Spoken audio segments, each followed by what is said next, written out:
पालघर लोकसभा क्रमांक 22 डहाणूचा झाला पालघर। आदिवासी वाड्या वस्त्या खेडवळ भाग येथून ठाकरेंनी भारती कांबळी या महिला उमेदवाराच्या हाती मशाल दिली। वाढवण बंदराला विरोध हाच पालघरमध्ये मूळ प्रश्न आहे।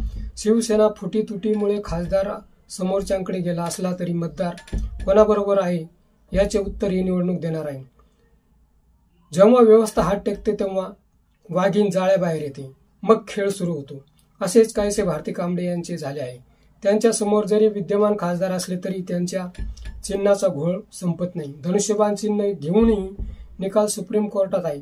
ठाकरेंच्या बाजूने गेला तर कोणीही जिंकला तरी खासदार ठाकरेंचाच होणार, म्हणूनच कांबळेला धनुष्यबाणाची अलर्जी आहे। त्यामुळेच भारती कांबळी नाव छोटे पण धमाके मोठे याच आविर्भावात प्रचार करत आहेत। ठाकरे काय किंवा कांबळी काय, गमावण्यासारखे काहीच नाही, सर्व काही कमावण्यासारखे आहे। म्हणूनच त्या अन्याय अत्याचारावर चढून प्रचार करताना दिसत आहेत।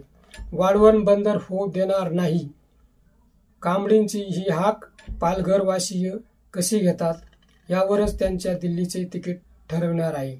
प्रचार तर जोरात सुसाट सैराट झाला, तुरुपाचा पत्ता ठरेल अशीच ही निवडणूक आहे। मित्र, हा व्हिडिओ कसा वाटला ते कमेंट बॉक्समध्ये सांगा व ॲक्शन मराठी चॅनलला सबस्क्राईब करा।